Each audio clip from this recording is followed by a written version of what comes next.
Welcome to Books of the Month. We're so glad that you could join us for another powerful and exciting broadcast. And we have with us a very, very special guest, Mr. Wesley Thomas. Wesley, how are you today, sir? Fine, thank you, sir. I tell you, we're so honored to have you with us today. Do this for us. Introduce yourself to our viewing audience. Tell them a little bit about who you are. All right, my name is Wesley Thomas, Vietnam veteran Marine, raised in Staten Island, born in the Bronx, raised in Staten Island, and decided that I wanted to write a book and write a story. Excellent, excellent. Now, did I hear you say Vietnam veteran Marine? Yes, sir. Simplify to you, I'm a Marine myself. Oh, Simplify, simplify. simplify. Hoorah. You've written this fascinating book, A Hard Decision. Talk about William and his lovely high school sweetheart. They go on to get married, and then he gets shipped off to the war. Get some devastating news shortly after that William has lost his life. Now she finds herself in a very stressful situation. She meets someone. But talking about yourself, 2023 American Writing Awards finalist, also Paris Book Festival Award, 2024 Southern California Book Festival Award, the Great Southwest Book Festival honorable mention. Awesome. Now talk to us about this powerful book, that novel that you've written. Well, basically, I was deeply touched when I decided to write it because I was dealing with a lot of psychological issues, which I didn't know I had, and I didn't know how to address them.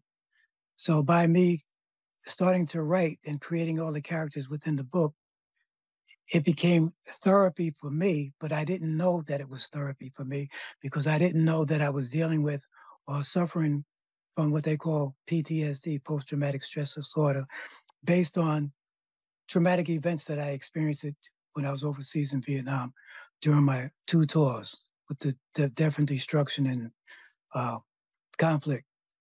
Also, when a veteran goes off to war, not only is the veteran serving, the family is serving because the family makes up the communities and the communities make up the nation.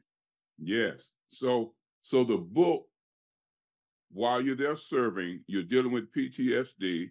Now you've written this powerful book. You have this couple, they get married, he goes to Vietnam. Unfortunately, he loses his life according to this powerful, powerful book that you've written. Now, you say as time passes, she eventually meets someone by the name of Steve. Talk to us about that and let our viewing audience know how she's progressing in life through this devastating news that she's received.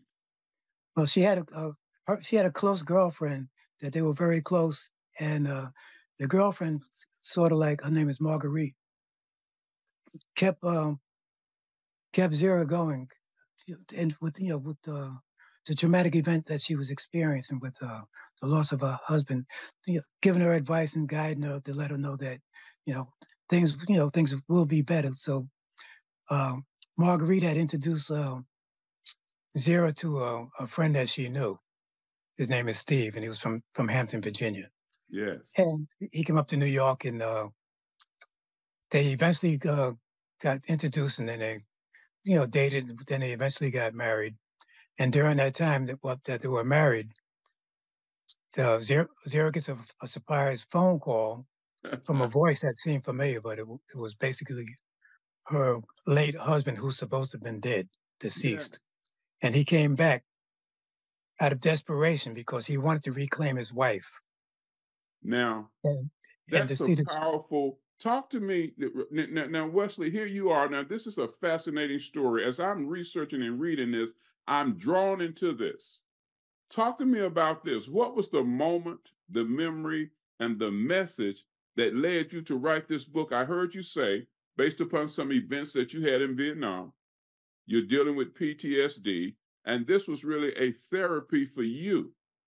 But when you're writing this book, and now you say she meets Steve, she gets married. Now she finds out that William is alive, and William wants to come back and pick up his life where it left off at. Talk to our Yeah. viewing audience about that. How does that journey continue? All right. So eventually, uh, William comes back and he meets up with Zero, visits her unexpectedly, and he's coming back to let her know that he's still alive and that she still loves him, that she still want to be with him. And she explains to him that she's married. She's going on with her life. And that she must not rather talk to him because she cannot still believe that he's alive. So he leaves, and then he comes back later on. But meanwhile, her husband comes home, and he's asking how her day went, and she's telling him that it seems so much like a soap opera and then the husband, he's saying, well, does this really seem to be that real? And she's trying to explain to him that her late husband showed up, and Steve is not really convinced until later on down the road. The late husband does show up, and by him showing up now, the late husband's coming there to confront her new husband, wanting to know, you know, about the relationship that he's supposed to be in, and that she has to pick and choose who to continue her life with, and the confrontations develops out of these two arguing about what's going on, and then only to find that they were in the same outfit overseas in Vietnam, in the same unit, but Steve never really talked about it. So here we are. You're saying William shows up after he confronts Zera's present husband. They're having conversation, and it ends up that they served in Vietnam in the same unit. Yes. That is so fascinating. Now, see, our viewing audience now, as you're talking about it, and as I was researching, I was drawn into this novel. It's a fascinating novel, and it's powerful. You take us on a very interesting journey. So, what happens after they meet each other? Give us a few nuggets about that, some information. So they tussle and they start arguing amongst each other. But meanwhile, Zera had something that she needed to tell her husband, but to her husband Steve, but she never got a chance to tell him because he was always busy at work. And finally, when she did let him know, what she was dealing with, both of them are kind of surprised. But then William's saying, "Well, which one of us do you want? Who do you choose?" And then she says she doesn't want either one of them because they're both making her sick. Because there's something that's transpiring with her health wise that she hasn't shared with uh, her present husband because he never had the time to listen. Wow. And and William is upset because when he came back to return to connect with his wife, he wanted to see the child that was supposed to have been born during the time that he was over in Vietnam. So this is the reason why he came back. He wanted to reconnect with his wife and see his either born daughter or born son. Yes. And because he was captured POW, he never got a chance to experience any of that because when he was being interrogated, the interrogator was letting him know that he had something very valuable uh, pertaining to William, and that William can forget all of his friends and his family, and even the child that his wife was supposed to be carrying. Because as far as they're concerned, William's mind was dead. So what they did, they messed over his mind psychologically, had Yeah. him You know, convinced, the had him masters of convinced. sabotage and those self-sabotaging thoughts as you sure he's dealing with, like, as you mentioned, PTSD and a lot of other things while he's a POW.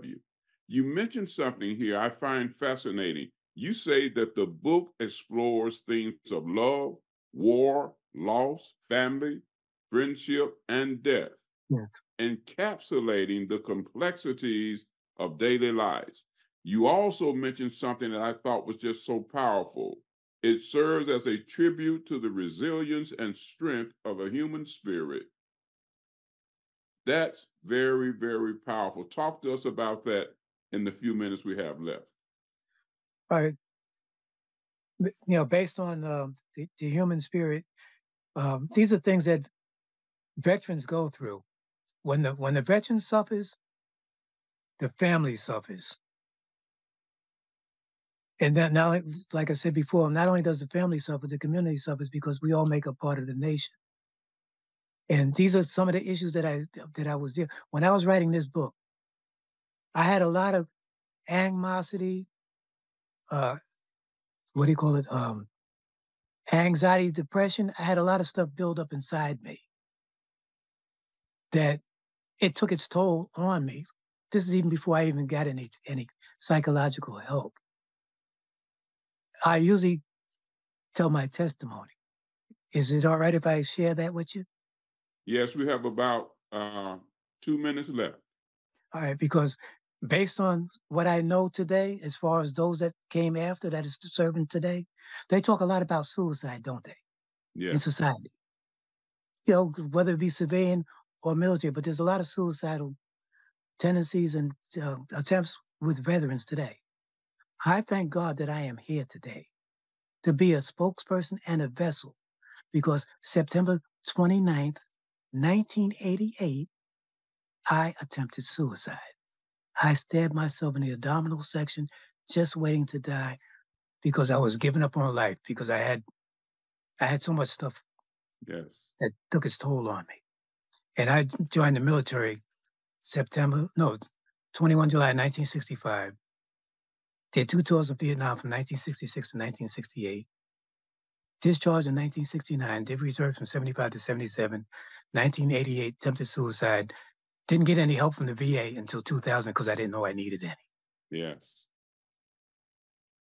You know that now what I'm listening to, Wesley, as I hear you, it's the story of many veterans. I'm connected with some organizations to support veterans, and it's a devastating thing to deal with PTSD, oppression, anxiety, and then it seems like the ones who we serve, they say we thank you for your service, but it seems Service. to be only words. So I thank you for your service, and I thank you that you're still here to share your story, and that it's going to be the catalyst to give some people hope. Now, we have, I want you to take 45 seconds, give any contact information to our viewing audience, website, email, anything of that nature. 45 seconds. Please do that, sir.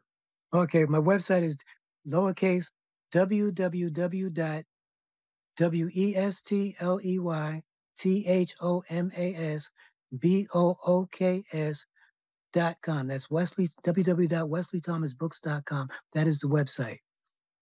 And my email is WES2105FLY as in fly at hotmail.com. Thank you, sir. Now, Wesley, do you speak to groups and things of that nature? Are you available to speak to people? Oh yes, I do that all the time because I help veterans with their claims. I volunteer my time to help and guide and assist veterans to inform them to go up to their earned entitlement that goes back Excellent. Can they to contact you safety. via that information that you just gave us?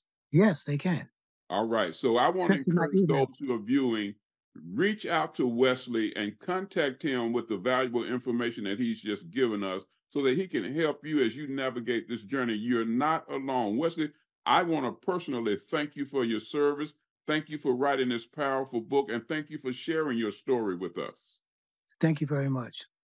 I'm Dr. Larry Carnes. You've been allowed to enter into a world that many don't ever enter into. Our veterans are going through things. Wesley's a survivor, but as he said, there was a time when he himself wanted to end this life. I want you to remember this. You always have hope, and he's an example of the hope. Don't give up on yourself. This is a powerful, powerful ministry of Preach the Word Worldwide Network TV. I'm Dr. Larry Carnes. You've been watching Books of the Month. We'll see you again next time right here on Books of the Month.